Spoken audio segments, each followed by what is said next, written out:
All right. Greetings, everybody. Peace and power and elevation. This your girl Tiffany coming through here live in the fade. And I came with this subject because I just want to know, how do you love a system that brings so much oppression and injustice to people who have been marginalized? How do you love a system like that? How can't you love us? How can't you, especially as a black person, how can we walk around and be bold enough to say that I'm a proud American and stand up and say the Pledge of Allegiance, and we have not received our fair justice in this country? We have not received reparation. We have not received enough trials for people who has been victimized by police. And then you got these mass shooters that go into grocery stores and churches and shoot and kill innocent people based on their race. And then you just had an incident yesterday or 2 days ago where a mass shooter went inside an elementary school and killed elementary kids, little kids in Texas. He went up in there and he started killing.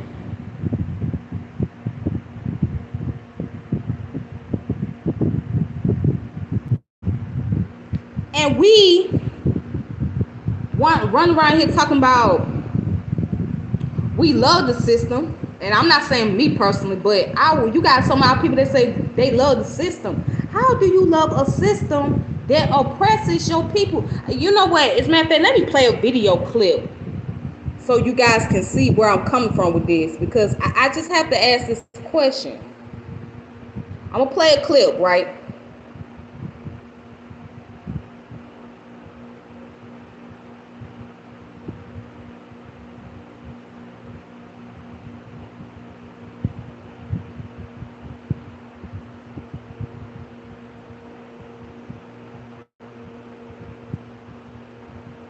I gotta play this clip. So this came from a platform that I was watching, a discussion, a dialogue, and this is what I heard. 1800s, man. Antebellum period. You went from satanic rhetoric, saying I'm part of a satanic church, to talking about world domination that you know nothing about. You never lived in China. You never lived in Russia. You live right here in America. You're not talking to me from a third world country, Lex. You're living in America talking that shit. Move over there. And then tell me how prosperous you're going. Tell me how you know helping the world. We are helping the world, Lex. The reason why I love America and I love the system here is because my ancestors died. It wasn't just a blow-by. Blacks were not weak, noodle-back crybabies during the Civil War. We won the war. The white man didn't build America. The white man dominated America. Due to racism and white supremacy, there's three classes of people. There's whites, non-white. Countries, man. Antebellum period. You went from satanic rhetoric, saying I'm part of a satanic church, to talking about world domination that you know nothing about. You never lived in China. You never lived in Russia. You live right here in America. You're not talking to me from a third world country, Lex. You're living in America talking that shit. Move over there. And then tell me how prosperous you're going. Tell me how you know helping the world. We are helping the world, Lex. The reason why I love America and I love the system here is because my ancestors died here. It wasn't just a blow-by. Blacks were not weak, noodle-back crybabies during the Civil War. We won the war. The white man didn't build America. The white man dominated in America. I'm gonna play Due this to one more racism and time. white supremacy. There's three classes of people. There's whites, non-100s, man. Antebellum period. You went from satanic rhetoric, saying I'm part of a satanic church, to talking about world domination that you know nothing about. You never lived in China. You never lived in Russia. You live right here in America. You're not talking to me from a third world country, Lex. You're living in America talking that shit. Move over there. And then tell me how prosperous you're going. Tell me how you're not helping the world. We are helping the world, Lex. The reason why I love America and I love the system here is because my ancestors died here. It wasn't just a blow-by. Blacks were not.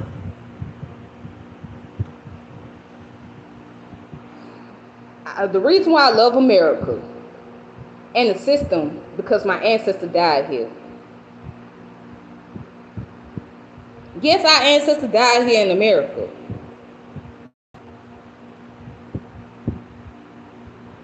But the system have treated them unfairly as well.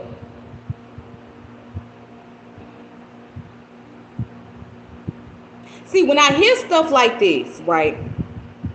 When I hear somebody say, I love the system, in what way do you love the system? How can't you love a system that constantly brings oppression to people based on their race?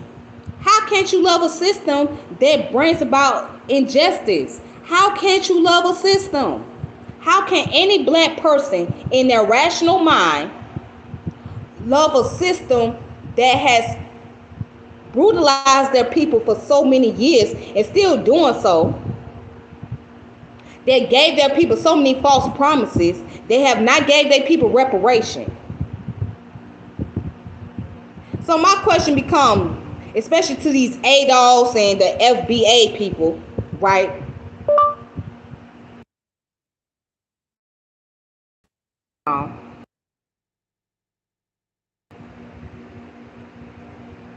So the question becomes, especially to these people, the ADOS community and the FBA,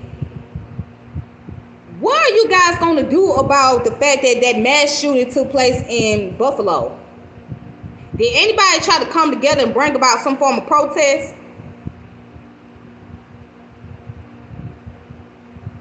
Is anybody planning on going down there to the White House and tell President Biden about how they feel about what's happening?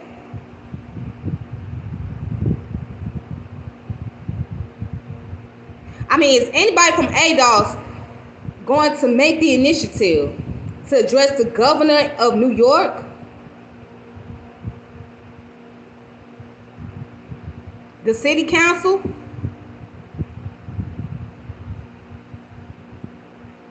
or it's going to be this bickering back and forth about your ancestor built this country? Okay, your ancestor built this country, yes, and I'm happy that our ancestors took the time and bring about liberation and fight for our rights to be here. But what does that supposed to mean?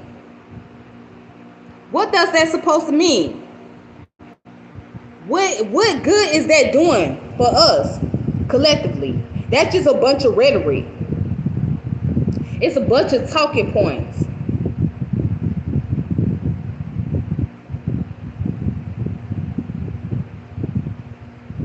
So in what way does the system love you? You say you love the system here, but what way does the system love you? How does the system love you? When we look at these mass incarceration, and a lot of our black brothers and sisters is locked up, how is the system loving you? How can't you love a system like that? How can't you love a government like this? You can love the land that you own because there's beauty. But how can't you love a government like this? Especially as a black man. When I hear you say that, I love the system. And I love America. How? How can't you? when majority of your people is in the ghetto, it's in the working class community? How can't you love this system?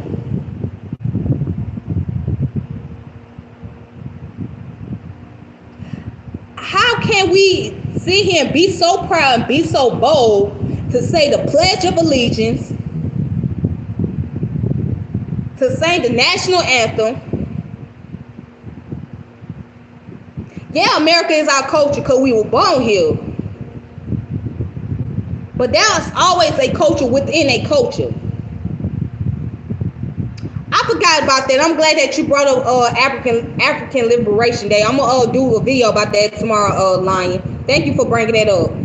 I'm glad that you brought that up because I gotta look into more information about that. But shout out to you. But nah, how do you love a system that constantly oppresses you? Saying Pledge of Allegiance, you singing the national anthem, you doing how?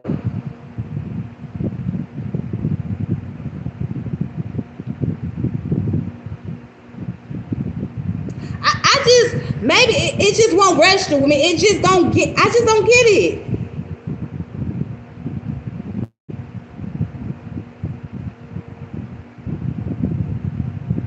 What is there to really love about the system? Because there's no way I can love a system that don't love me. I cannot love a system that do not love me and my people. I'm sorry. I might like the land that I stay on. I may like being around my community, but there's no way I can love a system. I gotta play this video one more time. Just one more time, because I just want people to hear this. Not weak, noodle back crybabies during the Civil War. We won the war. The white man didn't build America. The white man dominated America. Due to racism and white supremacy, there's three classes of people. There's whites, non-white. Nothing, man. Antebellum period. You went from satanic rhetoric, saying I'm part of a satanic church, talking about world domination that you know nothing about. You never lived in China. You never lived in Russia. You live right here in America. You're not talking to me from a third world country, Lex. You're living in America talking that shit. Move over there.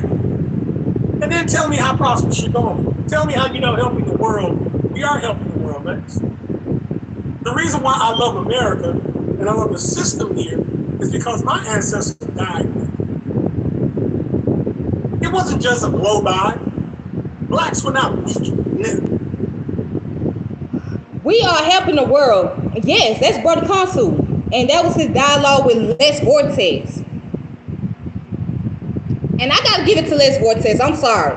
I gotta give it to him. Because, bro, what the hell? We are helping the world. We helping the world. And you proud of that? We helping the world and you proud of that? And you very proud of that? We helping the world. Do you know how we helping the world? How we do you know exactly how we doing it, right? Do you see what's going on because of United States?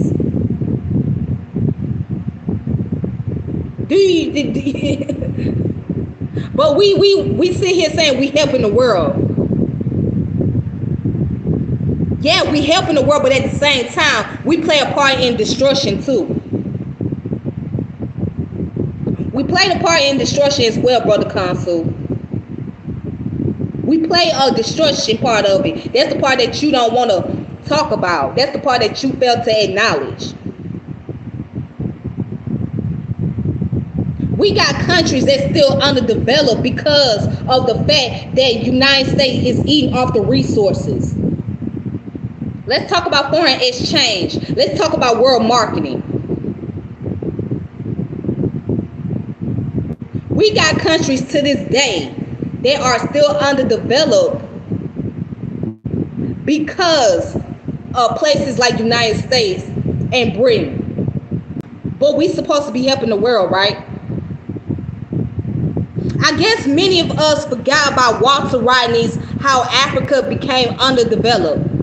I guess we forgot about that book, right? I guess we forgot what he was talking about. He didn't just write that book just so he can bring commercial entertainment. He wrote that book for a reason, because this is what's happening.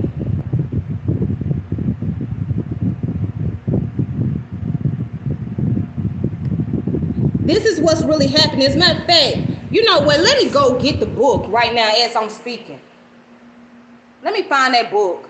I know I got it somewhere over here. As a matter of fact, it's right here in my archive. This book right here. This book. How Europe Underdeveloped Africa. And yes, United States is part of the European creation.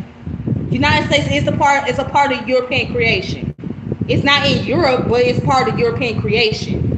If you think about United States was supposed to be, no, that's not William Chancellor. No. Walter Rodney. I'm gonna post the book up again. Walter Rodney.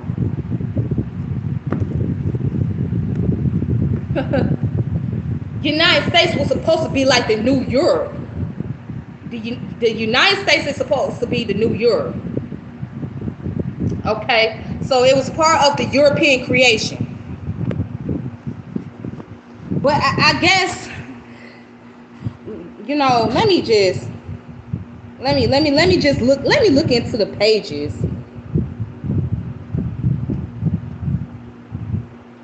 Because see, when I hear this,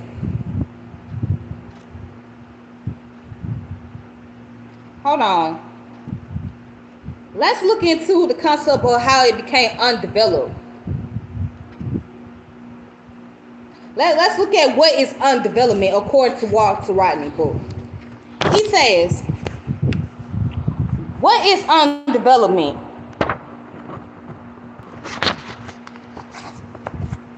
Having discussed development, it is easier to comprehend the concept of undevelopment. Obviously, underdevelopment is not absent of development, because every people have developed in one way or another and to a greater or lesser extent. Underdevelopment makes sense only as a means of comparing levels of development. It is very much tied to the fact that human social development has been uneven, and from a strictly economic viewpoint, some human groups have advanced further by producing more and becoming more wealthy. The moment that one group appears to be wealthier than others, some inquiry is bound to take place as to the reason for the difference.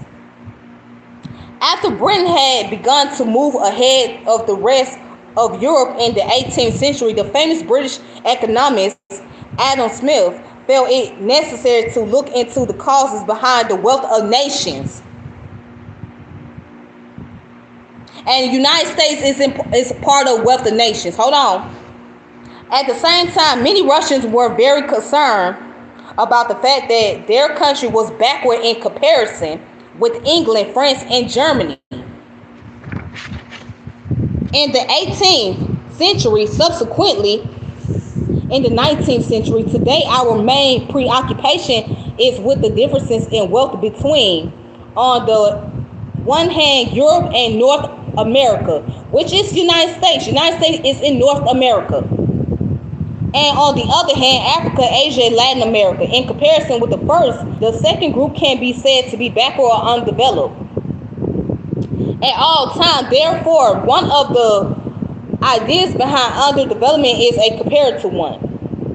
It is possible to compare the economic condition at two different periods for the same country and determine whether or not it had developed. And more importantly, it is possible to compare the economics of any two countries at any given period in time.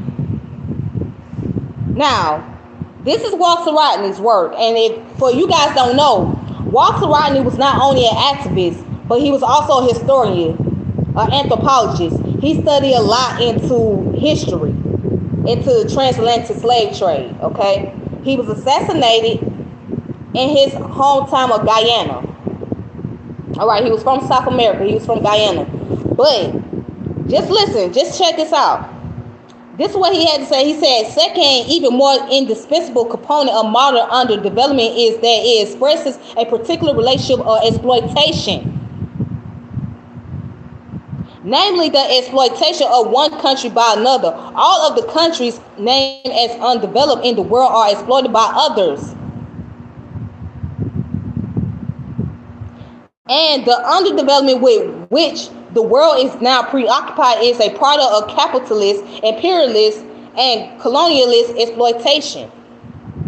African and Asian societies were developing independently until they were taken over directly and indirectly by the capitalist powers. Now, let me ask you again, if you're watching, how has United States helped the world? So you tell me through capitalism that United States is helping the world in what way? How? If that's the case, why do the United States still owe money to China?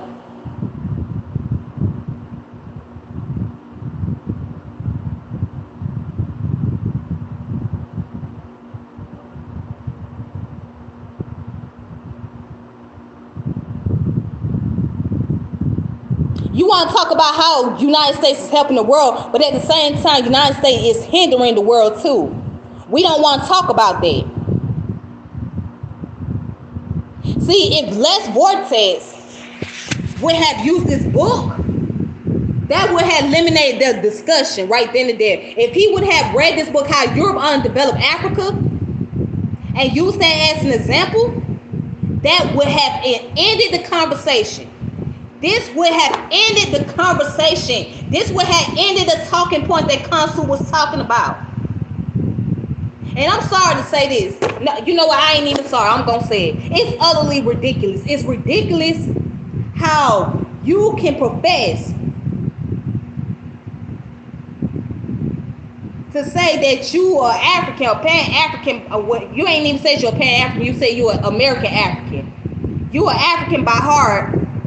And you love your African brother and sister globally, but then you at the same time, in the same breath, you're going to say the United States has helped the world, but not point out that the United States has also hindered the world as well through capitalism. That's the part that you fail to talk about. And you know what? And I'm slightly disappointed, man. I'm slightly disappointed in you, Consul. I am. I'm slightly disappointed. I almost wanted, to be honest with you, I almost wanted to come on the platform and say something, but I didn't want to do that because that's Chris's platform, and I have to respect Chris and how he run things. So I didn't want to get on there because, you know, y'all already got some issue with me over there at Timo, so y'all already don't like me. So, it is what it is. So it would have probably made it even worse if I got on there and said something. But I almost wanted to come on that platform, and I almost wanted to interrogate you. I almost wanted to get this Walter Rodney book and say something, and just come in and just. That's what I wanted to do, but I just sat back and I just laughed because it's amazing. I'm just amazed at how you just really fish your lips and say that you love the system. But the question is, when somebody like that makes a statement, does the system even love you back?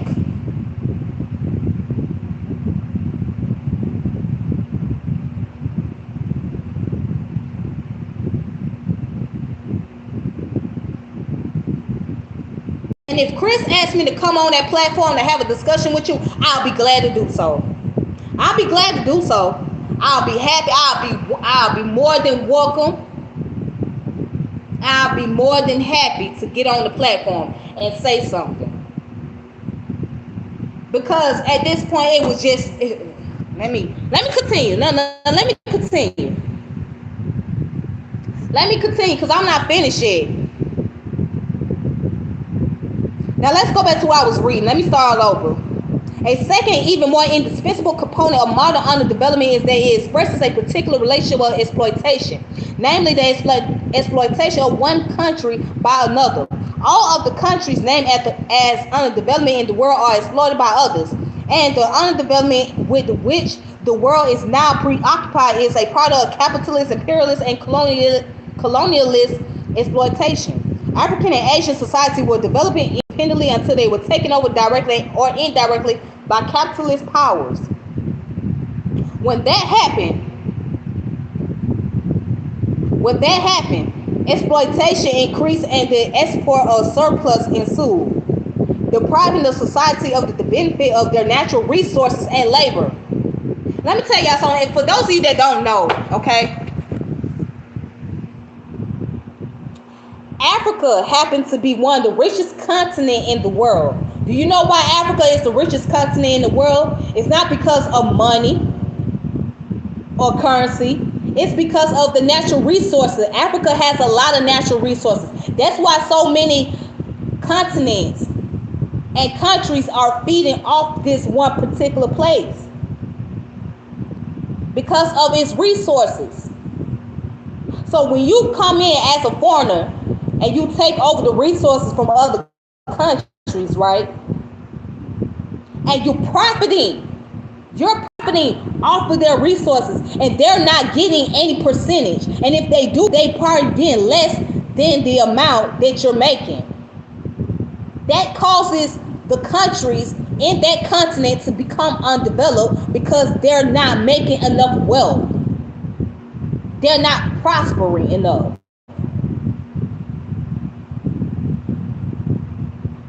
So while you become the nation, the world shit, let me go back to it. When you become part of the wealth of nations, right? Because that's what United States is the wealth of nations.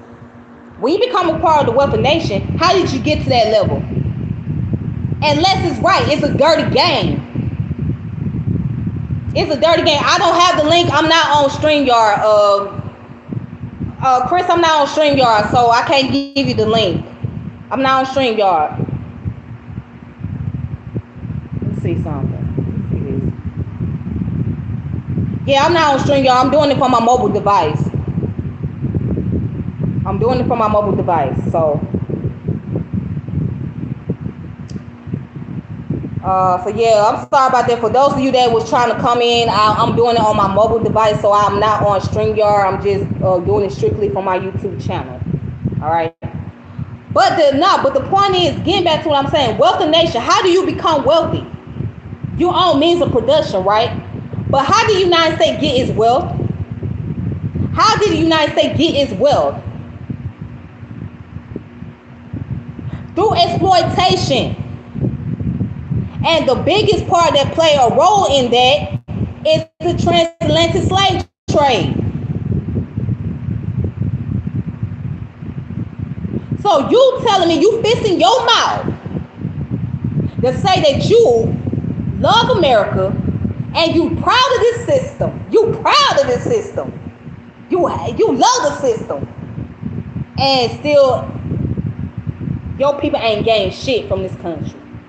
Your people ain't gained nothing. Your people still represent those that's in the underclass.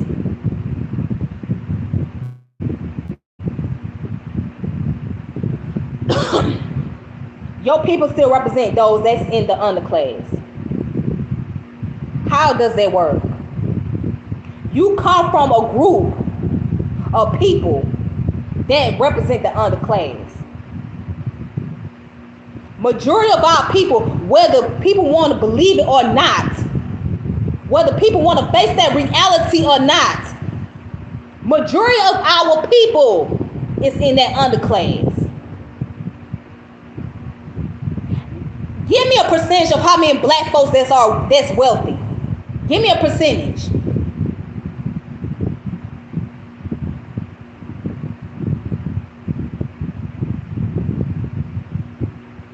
I say less than 10%. Less than 10% of black people are wealthy.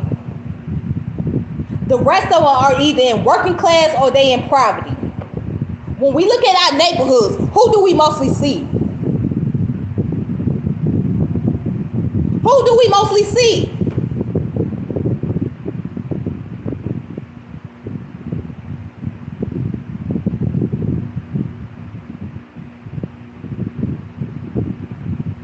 Who do we mostly see when we look into our neighborhoods? Who do we mostly see?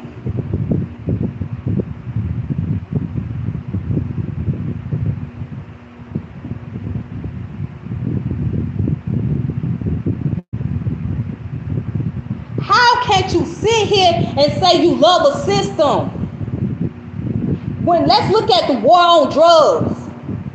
How do we love a system when they playing them damn drugs in our goddamn community, man? Come on, bruh.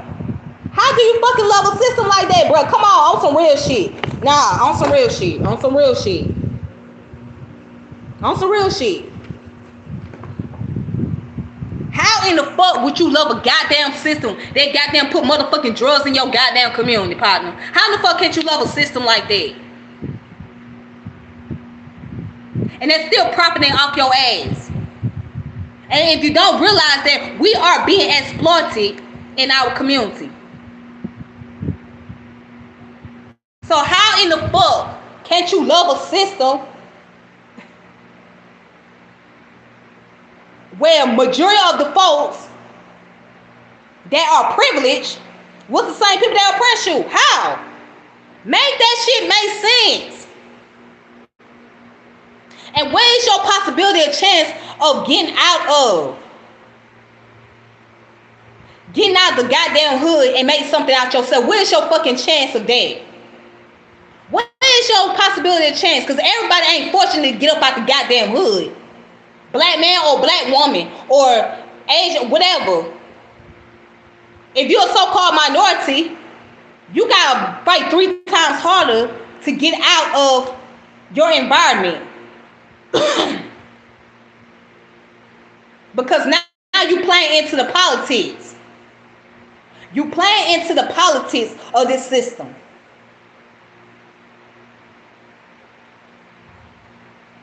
And then once you get up to that level, you still got some more shit that you got to go through. You still got some more shit that you got to deal with. You got some more shit that you got more pressure that you got to handle. Now you got to worry about racism. You got to worry about sexism. You got to worry about all these isms.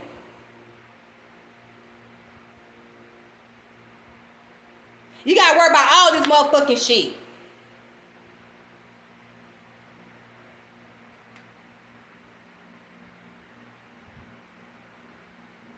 So how do you love a system like that? How can't you, I mean, it's not just to one person I'm talking about, but just in general, how can any black person want to love a system that don't show them no love? We saw not too long ago, right? A white police officer in Dallas, Texas, or if it was Fort Worth, Texas. I think it was Fort Worth, Texas. A white woman went up in somebody's apartment and killed a black man. And they took it to trial. This woman weeping and crying. Do you know what the judge did? Who happened to be a black woman? You know what she did? She got off that pulpit and gave this woman a damn hug. The police officer giving this woman a hug. But you know, one time you ever see a judge doing that to now one of our people, especially if they was treated unfairly, if they have been exonerated, they not gonna get off no pulpit and give them a hug and say, we're sorry.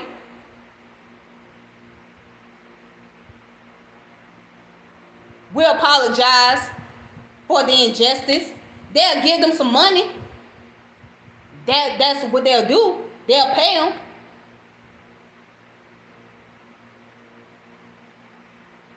After they've been exonerated for 20 years, 25 years. Yeah.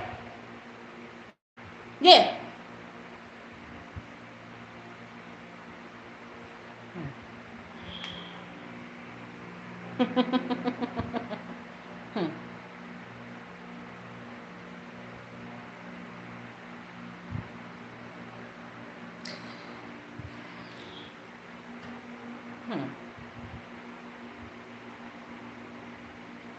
just don't get it. I don't see. Ain't no way in the hell I'ma love a damn system that done treated my people like shit done goddamn locked my people up for shit that they don't do to everybody else. Ain't no way in the hell. Ain't no way in the hell. If I look at war on drugs, war on poverty, Jim Crow, slavery, the mass shootings, police brutality. If I'm looking at all that, ain't no way in the hell, ain't no fucking way in the hell I want to love a system like that. You gotta be a damn fool to talk about you love a goddamn system like that. You gotta be a damn fool. You gotta be a motherfucking fool.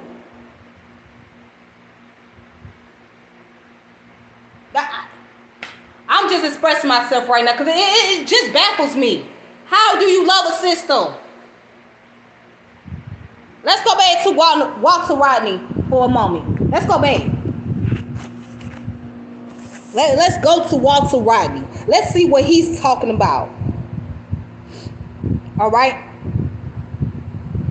He says, when that happened, exploitation increased and the export of surplus ensues, depriving the societies of benefit of their natural resources and labor. That is an integrated part of underdevelopment in contemporary sense. So you love a country that exploited your people in their land, right? You love this country, right? You love the system that gets off exploitation of your people, where your ancestors came from, right? You love that shit. But then I hear this bullshit that comes from these ADOS motherfuckers. They coming over here. They taking over our resources. Y'all into our country. We built this land. Motherfucker, it don't make no difference. And so what, you built this fucking land? What? Do you know why they came over here? Do you want to know why? You want to know why a lot of these foreigners come over here? Or particularly these black immigrants, you want to know why they come over here? The reason why they come over here because their country is dealing with exploitation. Because their country dealing with foreign exchange. Their country dealing with world marketing. That's why they come over here.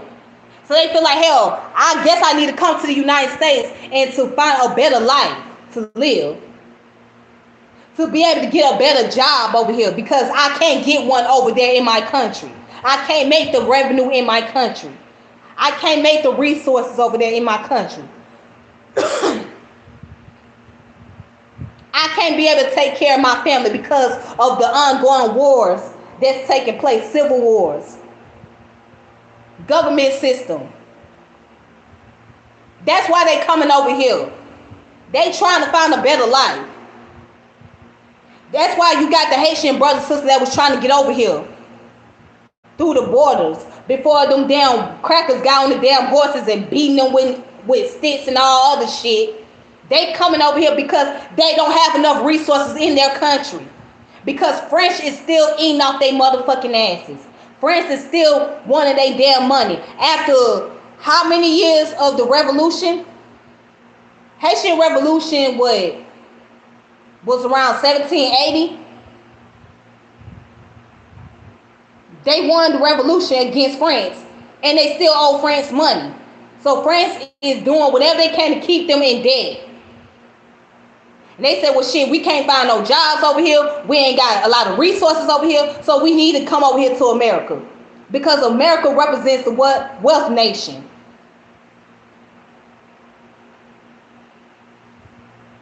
They represent what? The wealth nation.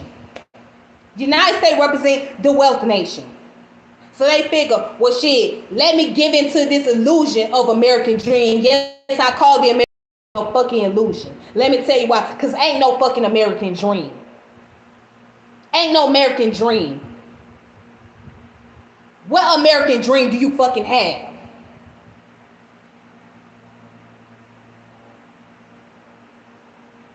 There is no American dream. But a lot of them, when they come over here, they give into the concept of they going to follow their American dream.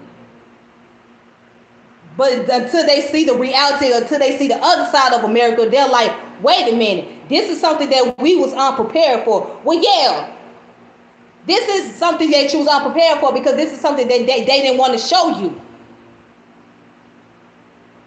And I seen somebody put up a comment that they are American patriots. Yeah, they become American patriots when they come over here because they feel like they right at home. They feel like they more free. And I understand and I get it. But then there are those of them that actually wake up and smell the coffee and see the other side like, oh, it ain't so much of an American dream like I thought. Let's not forget our brother out there in Grand Rapids, Michigan, who got killed by the police. He's an African. He's from West Africa. Well, his family from West Africa. And he happened to be born in the United States.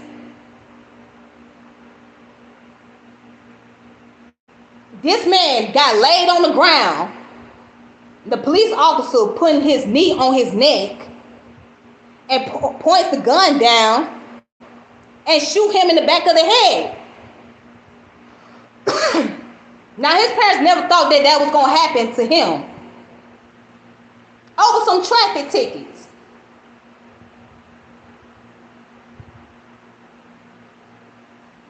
What I'm saying is that either way it goes, no matter where you come from, no matter if you're in the United States, if you're in the continent of Africa, if you're in England, if you're in Canada, if you're in Australia, India, whatever, you're going to always represent the underclass. You're going to always represent the underclass.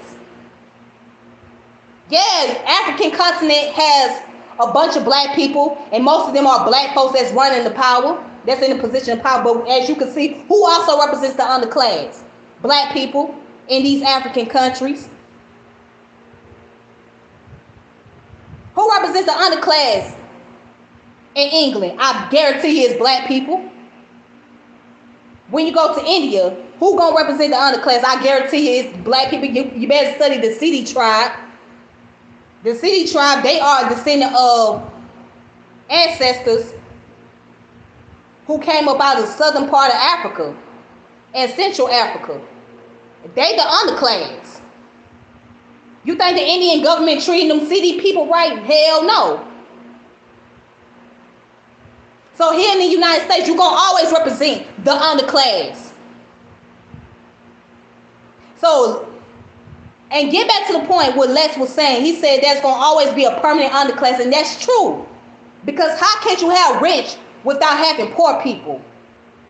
How can't you have rich people without having poor people? Somebody got to be poor for your ass to be rich.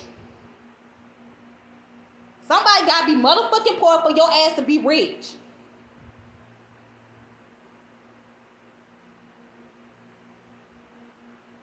In order to have an upper class, you got to have a lower class. The middle class is just like the borderline in between of being upper class or being lower class.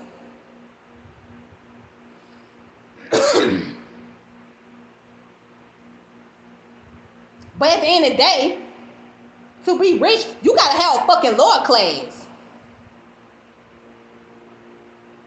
To have a suburb, you got to have an inner city. You got to have an urban community. There's going to always be polarity, opposites. If anybody studied the Kabbalion, if you study the Kabbalion book, it talks about opposite and polarities. There's going to always be that. So you're talking about mixed economy. Where the mixed economy? Hey, we ain't living in no mixed economy. Yeah, it might be sprinkled with a little bit of this, a little bit of that, but that's not a mixed economy. At the end of the day, the foundation of this government is capitalism. The foundation of this government is called capitalism. That's the foundation of this government. Not socialism, not miseconomy, not communism, capitalism. That is the fucking foundation of this government.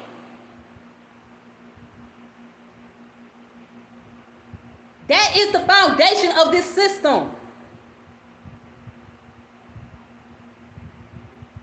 And what made this system wealthy is slavery. Slavery is what made this system wealthy. Before there was the Industrial Revolution, it was slavery. And then when the Industrial Revolution came about, slavery was no longer needed. But still, people were still grabbing folks out of the land and bringing them over here.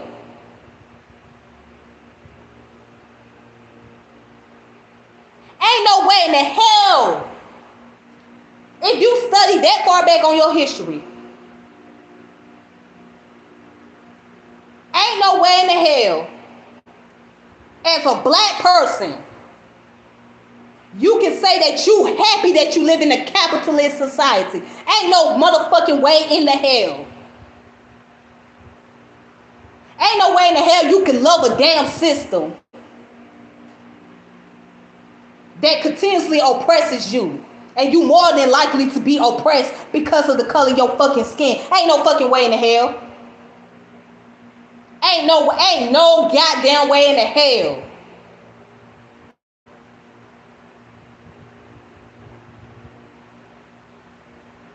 Okay, now I'm on my phone. That's why you can't hear me. I'm on the phone. All right, for those of you that can't really hear me, I'm on the phone right now, so I'm not on my I'm not on my computer right now. So I'm sorry if you can't really. Hold on, let me see if I can turn my volume up on my phone. Hold on, give me a moment. Okay, so I hope you guys can hear me, because yeah, I'm on my cellular phone. That's why you probably can't hear me. But yeah, but ain't no way in the hell that you can sit here and love a goddamn system like that. I'm just gonna keep saying it over and over again. I mean, just looking at, if you study the history, how can't you love that shit? How can't you love a system like this?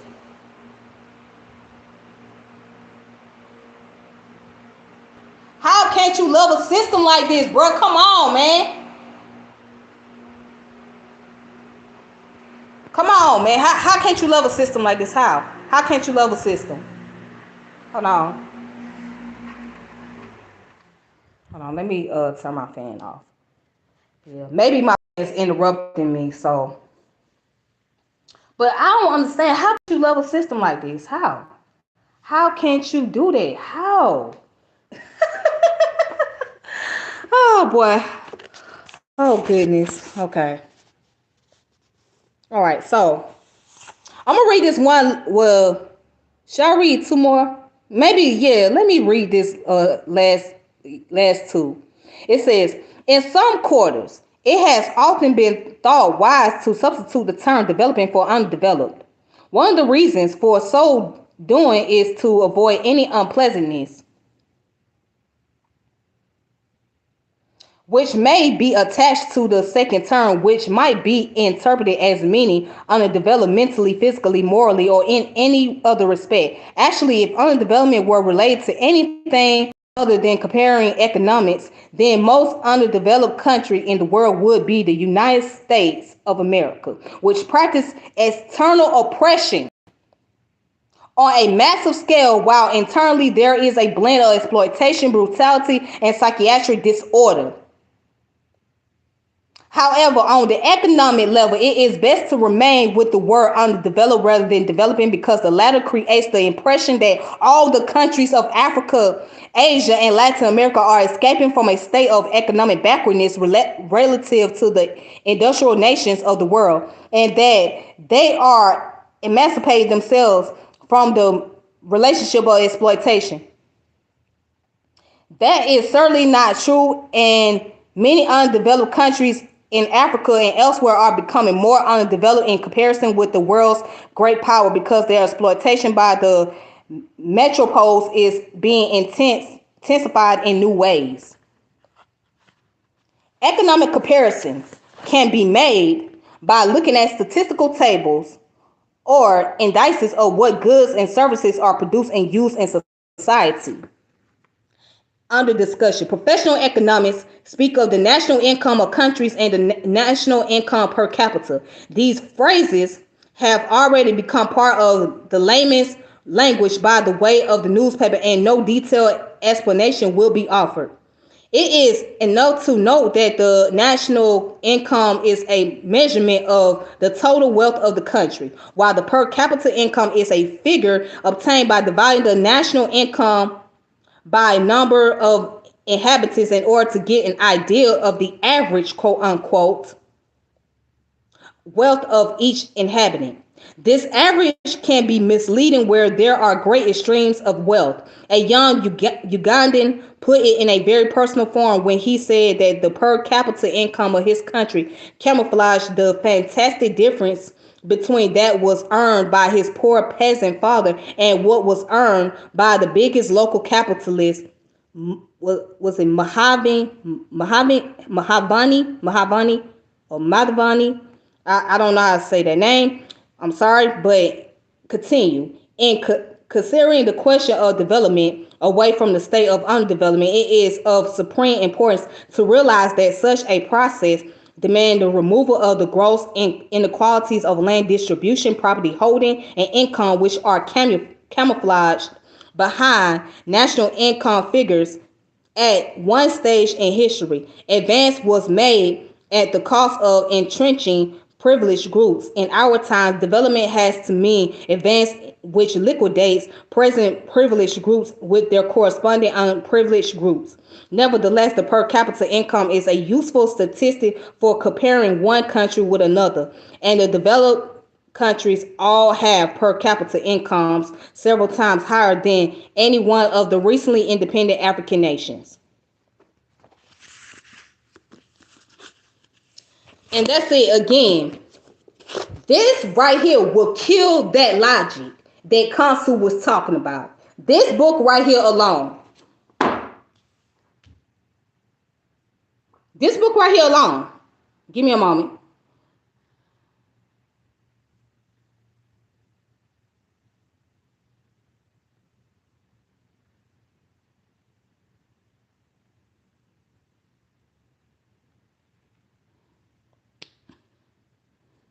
Okay. Yeah, this right here alone, that would kill his logic. Wealth of nation. Imperial capitalism. Or international capitalism, right? That would kill the logic. Let me see if I can. Okay, let me see if I can read some comments on here.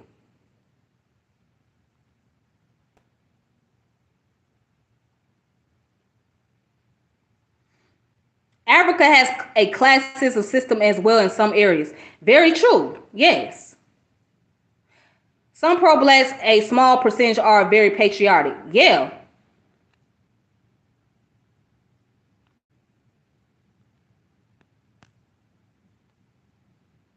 Uh, Slavery has been a mainstream in all areas and culture throughout all time. I mean, yeah, we're not arguing that. We're not arguing that if slavery has not been a mainstream or not. The point that I'm getting at is when I hear something like this, when I'm hearing something like this that's coming, particularly from a black man, I love the system. This is why I love America, and this is why I love the system.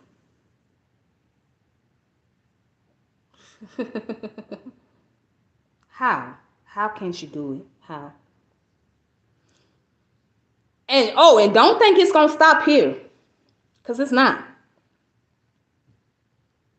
Don't think it's gonna stop here, cause it's not. It's not gonna stop here. It's gonna continue. It's gonna be a continuous thing happening. People got this shit programmed into their mind thinking that racism ends or racism no longer exists or racism is dying out. No, the hell it ain't. It just coming into a different format. But racism is nowhere dying out. It is not dying. Oppression is not dying out. It's not going to stop. It's not going to stop anytime soon.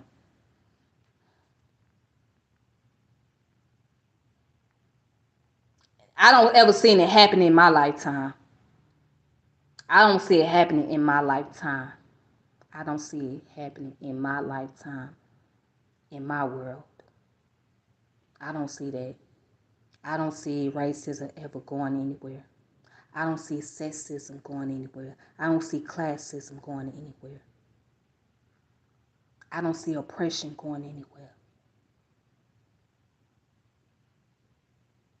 I don't see that happening anytime.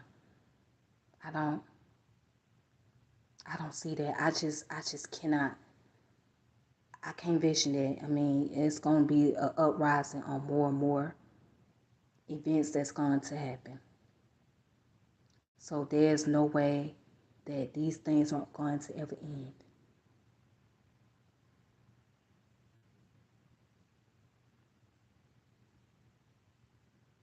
I saw a question. Do you think that it is worse than what your grandparents dealt with? No, but it's gonna get there. I hate to say it, it's gonna get there. It's gonna get as bad. It's gonna get as worse. It's going to get there. Best believe that it's going to get there. It's really going to get there. But wow, I'm just very intrigued by this. I just It's so funny that we just so caught up in money and wealth and we don't see how these things has blindly affected us. It's so funny. We caught up in this disillusionment of this society. I don't I why I it just amazes me. It really amazes me. It amazes me more than anything. But we want to focus on bullshit, right? We want to focus on Kevin Samuel, how he supposedly saved the black community when he ain't did shit. He ain't saved the black community from nothing because all you see is the bickering. We'll never get together. I'm sorry. I don't think we'll ever come together. I don't think we'll come together as black men and women because we'll see more division and more division on black men and women. We arguing about this, that, and the other. We ain't even seeing the bigger picture that's going on right in front of us because we're too busy arguing about some nonsensical bullshit. That's what we too busy arguing about. We're too busy arguing about a man who is now deceased and his philosophy and his ideology. That's what the fuck we arguing about, right? That's what we own. I don't see us. I don't see us progressing collectively. Now there is a few of us that's really trying. There's only a few. There's only a few of us. But everybody else, I don't see us progressing. I just don't. I mean, maybe I'm wrong. I don't know.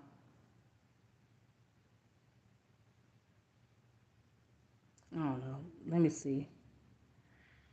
Okay. So I've been on here for about an hour. I've been on here about an hour ranting, going in. Yeah, this shit right here, boy. And you know what? I'm semi traumatized. I'm sorry. I'm semi traumatized about that whole situation in Buffalo. It just, for some reason, it just traumatized me in a way.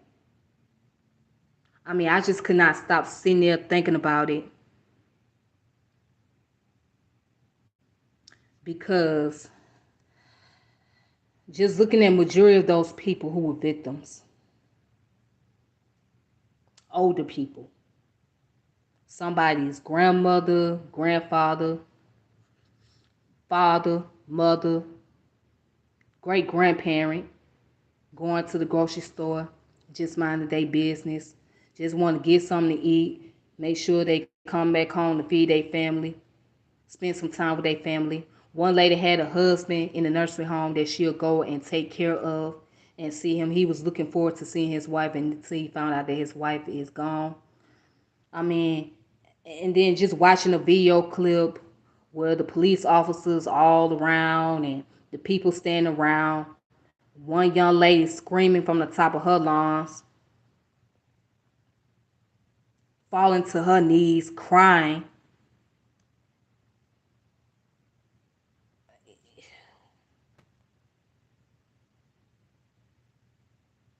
And they gently got this young man, throw his ass in the car. Well, they just, went in there, just got him very quietly. No sound, no nothing. And just put him in the car. And this boy knew what he was doing. He knew what his motive was. Same way with Dallin Ruth, the young man who went up in there, killed all those black people in the doggone church in South Carolina while they was having a Bible study. While they was having a Bible study. And Dalen Ruth got out of there very quietly, peacefully.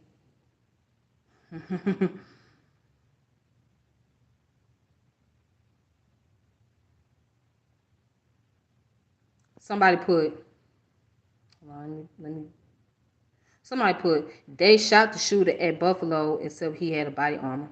Well, there was no scratch on him. That's why. There was no scratch on him. He walked out of there peacefully.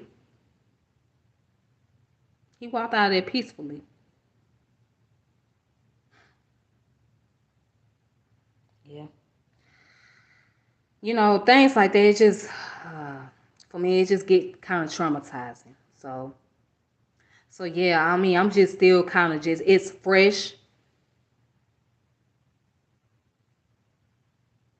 It's fresh.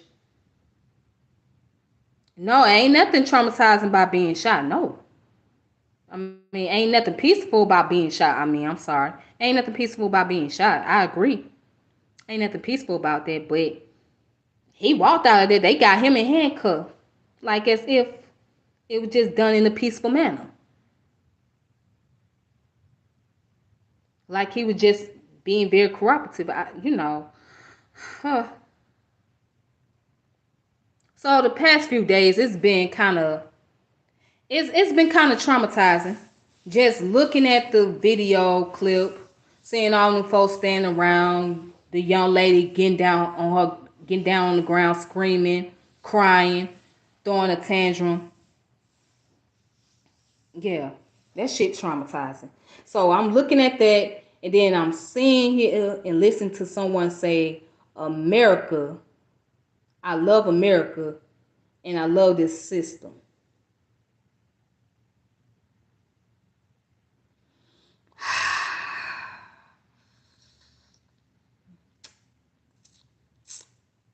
And we have helped the world. Hmm. Really? Really? Really? Really? United States has helped the world, huh? We got schools shutting down here in America. More prisons being built. We got too many homeless people out here. Yeah, you talking about mental health. You talking about mental health is very important. Excuse me. You talking about how mental health is very important. Yeah, mental health is very important, right? Yeah, it's very important. But not enough mental health facility, not enough homeless shelters, and the homeless shelters you have, they get closed down because the government don't want to fund the money to keep them open. And what do they leave the people to be on the streets?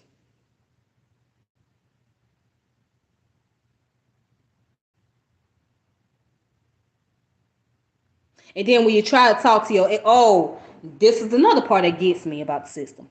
They want you to vote. Vote. You vote between two parties, what they call lesser evil, right? You vote between the Republican, you vote between the Democrat. You vote. But guess what? You still represent the underclass. There's still gonna always be an underclass, whether it's a Republican or Democrat. It don't really do you much. So the question becomes: is voting really helping the people when the politicians is not going to do their part? What's the purpose of voting? Why vote? Why vote when these politicians are not going to do their part? When you try to get them to do their part, they still don't want to listen to you. They will cater to those who have the wealth, who represent the privileged group, who represent the upper class community. They'll cater to those people before they cater to anybody else. Both parties, Democrat and Republican.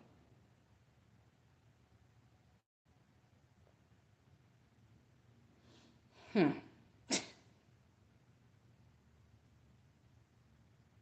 Then you want to know why people don't want to vote. Well, why? Why should we? Why? What are we getting out of it collectively?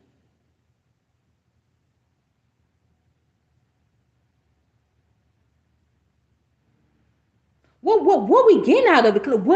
What do you possibly get out of it? What do you get out of it collectively? Who's gaining? Who's gaining? Who reaping the benefits? Who's reaping the benefits from both of these political parties? Because I'm gonna tell you, it ain't the lower class people. And if the lower class people get some type of benefit, they get a little scrap. Yeah, they get a little scrap. Maxine Waters. Everybody, American champ. Maxine Waters. Maxine Waters was in, and the people was out there protesting about housing. And I think they was in South Central LA. They was protesting about housing. Okay? Because a lot of the people that was out there, they were homeless. They was homeless. They needed housing. Yeah. They needed housing. They needed housing.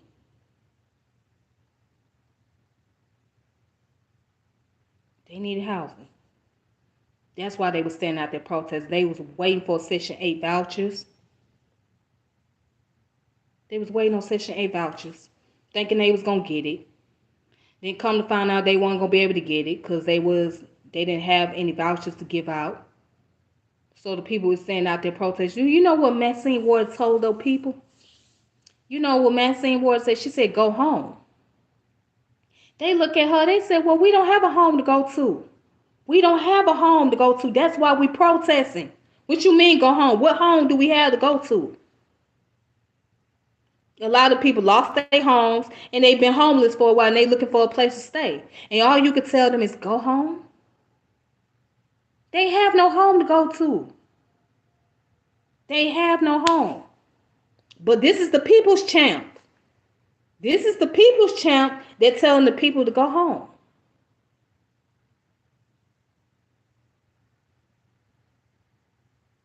They telling the people to go home. She said, go home. Now she's a senator.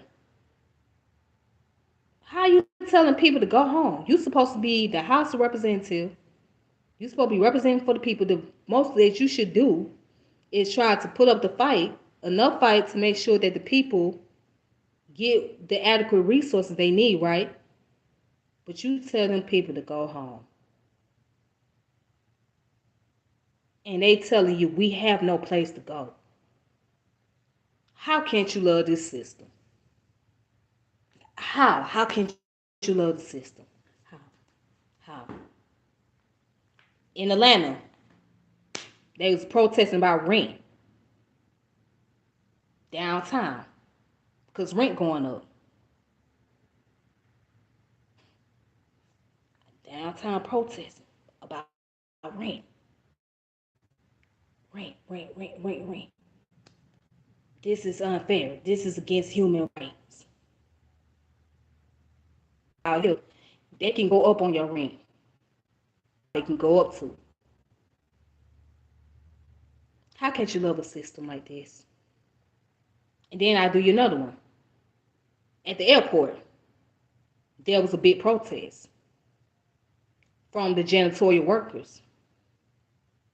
They were protesting about minimum wage, meaning them making $10 an hour, $9, some making 11. They protested to give about wage up to 15. Because I mean, and it's only fair because you work in the airport. The airport is the largest facility. It's a very big facility to clean up. You got multiple bathrooms. You got the gate areas. It's a lot of work to do. And those people be on the clock 24/7. Different shifts. They have to be in that building 24/7. When everybody else go home. Right? When the last flight leaves. They still, when all the restaurants is closed.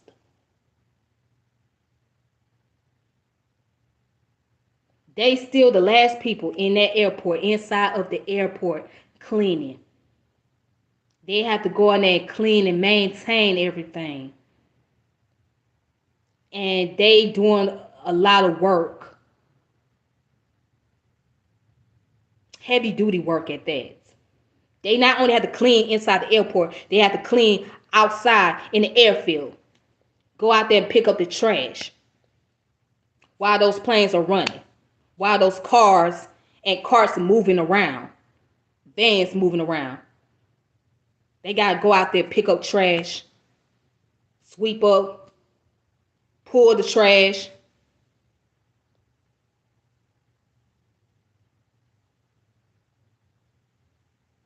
Yeah. So, yeah, those people have the right to stand out there and protest. Because you doing all this for $10 and $11 an hour, and you working damn near 10-hour shift. Yeah. They have the right to protest. But how do you love a system like that? How do you love a system like that? How do you love a system like that? How do you love a system?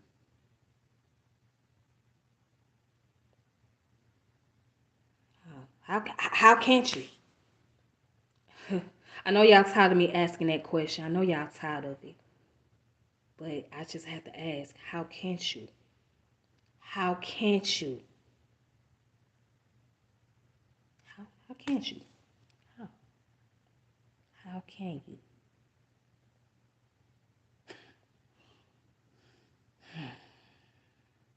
All right, y'all. But with that being said, thank you guys for listening to me for an hour and 14 minutes and 22 seconds. An hour and 14 minutes and 22 seconds of me ranting.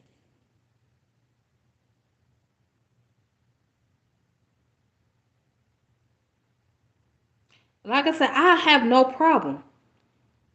If Chris, and I saw Chris comment earlier, Chris, I'm sorry I could not put you on here because I'm doing it from my cell phone. I'm not on my StreamYard.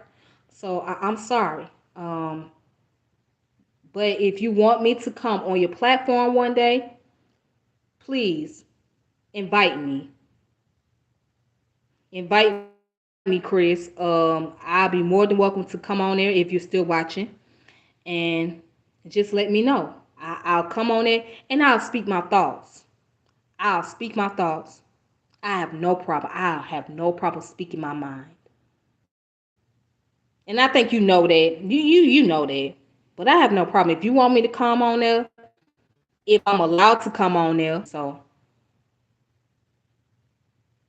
I know Team Osiris member don't like me like that. And I'm gonna get the backlash. I know how they do. Trust me, I know how they are. But I have no problem coming on. Just let me know, and then I'll be more than welcome to come on your platform. I'll be more than welcome to say what's on my mind. I'll be more than welcome. I'll be more than happy to be on your platform. If that's what you want to do, just let me know. Put it in my comment section, all right? Just put it in my comment section, and then we'll just go from there. Or if you still got me on Facebook, I don't know if you're active on Facebook now. You may not be active.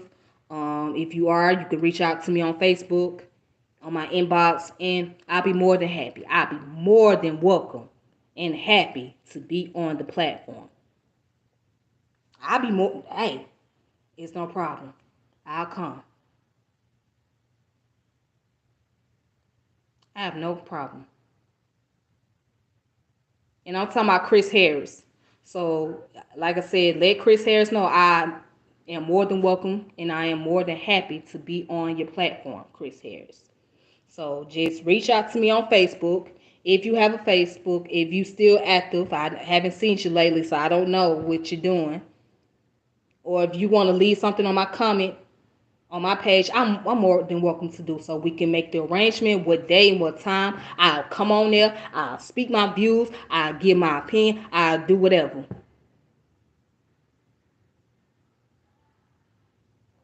All right. But other than that, you guys, let me go ahead and just enjoy or just relax for the rest of the day until it's time for me to get my night started. And I will talk to you guys later. So please be safe and be careful and take it easy on yourself. Peace and power and elevation. And this your girl Tiffany, and I'm logging off. Y'all have a good one. Deuces.